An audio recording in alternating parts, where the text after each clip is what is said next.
اعوذ باللہ من الشیطان الرجیم بسم اللہ الرحمن الرحیم الحمد للہ رب العالمین والصلاة والسلام علی رسولہ الکریم وآلہ الطیبین الطاہرین المعصومین۔ قائد اعظم محمد علی جناح نے اس وطن کو اس لیے بنایا کہ یہاں بسنے والے لا الہ الا اللہ جس کی بنیاد حسین ہے اس حسین کو راضی کر سکیں۔ اس وطن میں بسنے والے جس نے ہمیں کلمہ اسلام سکھایا ہے پیغمبر اسلام اس کو راضی کر سکیں۔ یہ وطن اس لیے بنا ہے کہ اس میں حسین کے بابا علی کو راضی کیا جا سکے۔ امام حسین علیہ السلام کے بارے میں فرماتے ہیں ان الحسین مصباح الہدی و سفینۃ النجات۔ امام عالی مقام کی ذات نجات کی کشتی ہے اور ہدایت کا چراغ ہے۔ جس نے بھی ہدایت لینی ہے، جس نے بھی ظلمت سے تاریکی سے نکلنا ہے وہ امام حسین علیہ السلام کے ساتھ متوسل ہو۔ جس نے بھی کامیاب ہونا ہے، اسلام کے احکام پہ عمل کرنا ہے، قائد اعظم کے فرمان کے مطابق اس وطن میں زندگی گزارنی ہے، وہ امام حسین علیہ السلام کی کشتی پر سوار ہو۔ پیغمبر کی حدیث تمام مسلمانوں کے لیے، صرف پاکستان سے مختص نہیں ہے، عالم اسلام تمام انسانیت کے لیے دعوت فکر ہے۔ اس لیے ہم کہتے ہیں کہ ہماری مجالس میں تمام مکاتب فکر کے لوگ شریک ہوتے ہیں۔ یہ در حسین ہے، اس پہ کبھی یہ نہیں پوچھا جاتا کہ آپ کون ہیں، آپ کہاں سے آئے ہیں۔ یہ ہر ایک کے لیے کھلا ہے کیونکہ یہ کشتی نجات بھی ہے اور ہدایت کا چراغ بھی ہے۔ اور میں چاہوں گا کہ امام حسین علیہ السلام نے قرآن کی اس آیے کریمہ کی تفسیر جو بیان کی ہے عملی شکل میں، ہمیں اس کی طرف توجہ دینی چاہیے۔ اقیم الصلاۃ یعنی نماز کو قائم کیا ہے، اور جب مدینہ سے خروج کیا ہے، نکلے ہیں کربلا کی جانب، تو مولا نے پہلا جملہ یہی کہا کہ میں اپنے نانا کی اصلاح امت کے لیے اور اقامت صلاۃ کے لیے نکلا ہوں۔ آج قائد اعظم کی ڈیتھ اینیورسری کے حوالے سے میں سمجھتا ہوں کہ یہ بہت مناسب ہے، یہ بہت ہی اپروپریٹ ہے کہ اس کو جوڑا گیا ہے حسین اور حسینیت کے ساتھ۔ اور وہ اس لیے میں سمجھتا ہوں کہ حسین اقدار کا پاسبان تھا، وہ احکام سے زیادہ اقدار کا پاسدار تھا۔ اور ہم آج جس دو راہے پر کھڑے ہیں اس دو راہے کا تقاضا ہے کہ ہم اقدار کی پاسداری کریں۔ حسین، میں تھوڑی سی بات امام حسین کی کر دوں۔ حسین اقدار کا پاسبان تھا، اور وہ ایسا تھا کہ اس نے الفاظ کے معنی بدل دیے۔ چونکہ وہ اقدار کا پاسبان تھا، اس نے لغت بدل دی، اور لغت ایسی بدل دی کہ زندگی اور موت کے معنی بدل گئے۔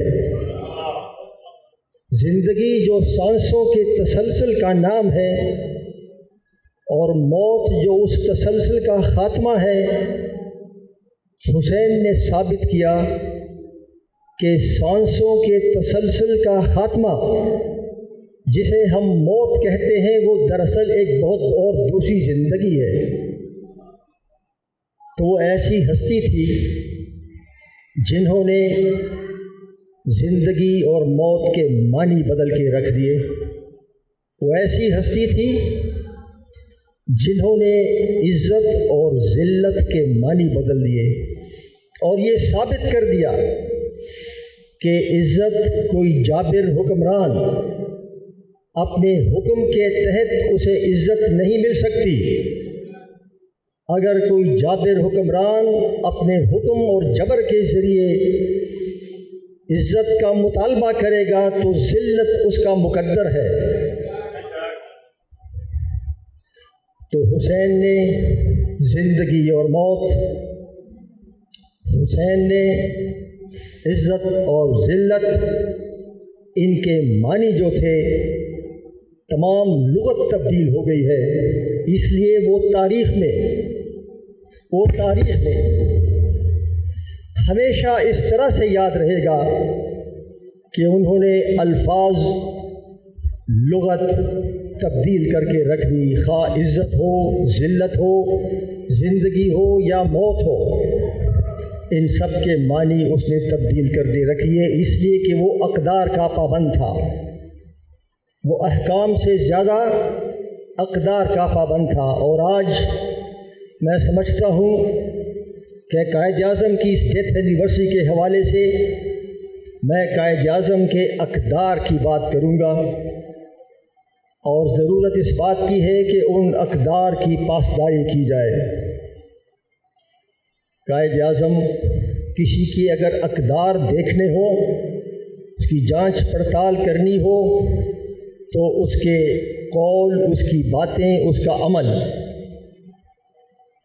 قائد اعظم کی جو مرفوضات ہیں، جو ان کے ارشادات ہیں، وہ تو ان کے انٹرویوز، ان کے بیانات، ان کی تقاریر میں تو ہوں گی، لیکن میں آپ کے سامنے موجودہ حالات کے تناسب سے صرف ان کی ایک قدر کی بات کروں گا، اور وہ یہ ہے کہ انہوں نے آزادی اظہار کا علم اٹھایا تھا، اور وہ ہمیشہ یہ کہتے تھے فریڈم آف ایکسپریشن، اور ان کی جتنی بھی اقدار ہیں ان کو سمجھنے کے لیے پارلیمان کے اندر جو ان کی تقاریر ہیں، کیونکہ پارلیمان کی تقاریر سنجیدہ ہوتی ہیں، اس کے لیے تیاری کر کے آنی پڑتی ہے۔ پارلیمان کے اندر یہ استحقاق ہوتا ہے کہ آپ کسی موضوع پر بات کر سکتے ہیں اور آپ کا مواخذہ نہیں ہوگا۔ چنانچہ قائد اعظم کی شخصیت کو جاننے کے لیے ان کی پارلیمان کی تقاریر کا مطالعہ کرنا چاہیے، اور میں نوجوانوں سے گزارش کروں گا کہ آپ ان کی پارلیمان کی تقاریر، وہ 1930 سے لے کر تقریباً 40 سال تک پارلیمان کا کچھ وقفوں کے علاوہ ممبر رہے اور انہیں وہاں تقاریر کی ہیں، اور میں صرف ایک نقطہ ان کی تقریر کا لیتا ہوں، اور وہ یہ ہے آزادی اظہار رائے۔ اور انہوں نے جب تقریر کی پارلیمان کے اندر، اور جب تقریر ان کی اخبار میں شائع ہو گئی، تو اخبار کے مالک کے خلاف مقدمہ بنا کہ تم نے یہ تقریر کیوں چھاپی۔ قائد اعظم نے اس اخبار والے کی، ایڈیٹر کی اور مالک کی وکالت کی، اور قائد اعظم نے فرمایا کہ قانون کی روح سے میں پارلیمان کے اندر ہر بات کہہ سکتا ہوں، آزادی ہے، اور اگر مجھے قانون اس بات کی آزادی دیتا ہے کہ پارلیمان کے اندر بات کروں آزادانہ طریقے سے، تو پھر اس آزادی کا تقاضا یہ ہے کہ وہی میری بات ذرائع ابلاغ کے ذریعے لوگوں تک بھی پہنچے، ورنہ وہ آزادی اظہار رائے نہیں ہے جو پارلیمان کی چار دیواری کے اندر ہی بند ہو۔ اور اس کی یہ بات آپ دیکھیے، انگریز کا قانون تھا، اور انگریز نے یہ بات مان لی کہ ہاں یہ درست ہے، تم نے پارلیمان کے اندر جو بات کی ہے، اگر آزادی اظہار رائے ہے تو یہ بات صرف پارلیمان کی چار دیواری کے اندر نہیں رہے گی، بالکل اس اخبار کو اجازت ہے۔ آج بدقسمتی سے اس بات پر غور کرنے کی ضرورت ہے۔ میں سیاسی بات نہیں کرنا چاہتا، اس لیے صرف مختصراً یہ کہنا چاہتا ہوں کہ ہمیں اس کو دیکھنا پڑے گا، ہمیں قائد اعظم کے اقدار کی طرف لوٹنا پڑے گا۔ آج کے اس دن کی مناسبت سے امام حسین، حسینیت اور علامہ حضرت قائد اعظم کے اقدار کی بات کر رہا ہوں۔ ہمیں اس بات پر غور کرنا پڑے گا، آزادی اظہار رائے کے لیے اپنی آواز اٹھانی ہے۔ اور دیکھیں امام حسین کا وہ اہل آواز تھا، اس کی آواز آج بھی ساری دنیا میں گونج رہی ہے، وہ اہل آواز تھا۔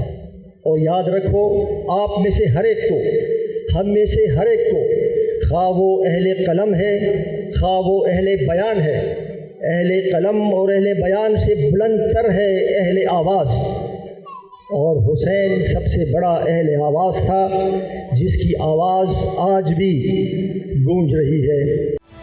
قائد اعظم محمد علی جناح کا نریٹو جو ہے وہ آپ کو پاکستان کے جھنڈے میں نظر آ جائے گا، جہاں مسلمان بھی دکھائی دیتے ہیں اور غیر مسلم بھی دکھائی دیتے ہیں۔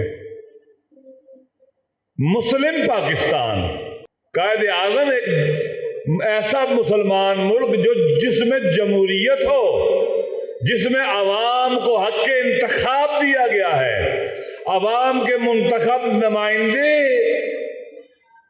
جن کا رول ماڈل قائد اعظم محمد علی جناح ہے، ویسے لوگ الیکٹ ہوں، پارلیمنٹ میں جائیں اور حکومت کو چلائیں، عوام کا نقش اور رول ہو حقیقی معنوں میں، اور ایک مسلم پاکستان رہے، اور جس کے پاس بھی پاکستان کا سبز پاسپورٹ ہے، شناختی کارڈ ہے، وہ پاکستانی ہے، اور پاکستان کے دستور میں دیے ہوئے تمام کے تمام جو حقوق ہیں اس کو ملنے چاہیے۔ البتہ پاکستان کے دستور، اور ایک ایسا دستور جو واقعاً ایک خوبصورت سند ہے، ایک بہترین سوشل کنٹریکٹ ہے، جو بہت سے بنیادی حوالوں سے کمپلیٹ ہے، جو شہید ذوالفقار علی بھٹو نے اس قوم کو دیا، ایک دستور، ایک سوشل کنٹریکٹ جس کی بنیاد پر ایک سسٹم چلے گا، قانون سازی ہوگی، ادارے بنیں گے اور ملک چلے گا۔ لاکھوں انسانوں نے جانیں دی، ناموس کی قربانی جان سے زیادہ دی، وہ بھی دی گئی ہے جب پاکستان بنا ہے۔ تو قائد اعظم ایسا پاکستان نہیں چاہتے تھے جس میں ڈسکرمنیشن ہو۔ قائد اعظم سے کہ بہت سے قریبی اور عزیز دوست تھے جن کو قائد اعظم نے دوستی کی بنیاد پر کوئی عہدہ نہیں دیا، کوئی منصب نہیں دیا۔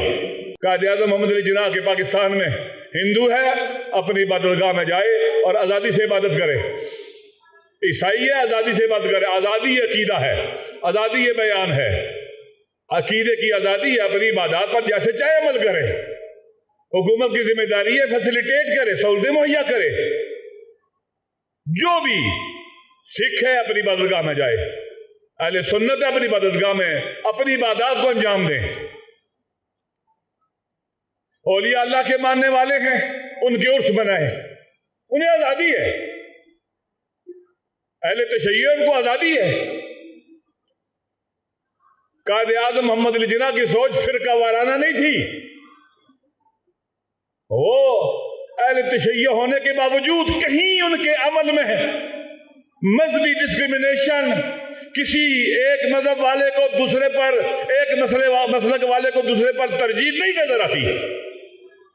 ایک بیلنس پرسنالٹی تھے، ایک متعادل پرسنالٹیز تھے، ایک متوازن شخصیت تھے۔ ہم کبھی بھی عزت کا راستہ، حریت اور آزادی کا راستہ اور حق کے راستے پر چلنا نہیں چھوڑیں گے۔ پاکستان کے آئین میں اور دستور میں دیے ہوئے حقوق، ان سب کو پریکٹس کریں گے۔ یہ ہمارا آئینی حق اور دستوری حق ہے، ہر لحاظ سے ہمارا حق ہے، یہ سب کو پریکٹس کریں گے، اور پاکستان کے تمام عوام کا حق ہے کہ وہ اپنے آئین میں دیے ہوئے حقوق کو پریکٹس کریں اور ان کا کوئی بھی راستہ نہ روکے۔ اس لیے قائد اعظم محمد علی جناح، آج ان کا یوم وفات ہے، اگر خدا انہیں زندگی دیتا اور کچھ ادارے مضبوط ہو چکے ہوتے تو شاید آج اور طرح کا پاکستان ہمارے سامنے تھا جو قائد اعظم کا پاکستان تھا۔ لیکن افسوس کے ساتھ کہنا پڑتا ہے کہ اللہ نے انہیں فرصت نہیں دی اور جلد ہم سے رخصت ہو گئے، داغ مفارقت دے گئے اور اپنی قوم اور ملت کو یتیم چھوڑ گئے۔ حسینیوں کی طرح میدان میں اترنا ہوگا، قربانی دینی ہوگی قائد اعظم کا پاکستان بنانے کے لیے، علامہ اقبال والا پاکستان بنانے کے لیے جو ان کا نیریٹو تھا، ایسا پاکستان جس میں ہر کسی کے ساتھ انصاف ہو، ایسا پاکستان بنانے کے لیے۔ اور ہم تیار ہیں، ہم پیچھے نہیں ہٹیں گے۔ حسینیت کا راستہ، یزیدیت یعنی قاتل شکنی،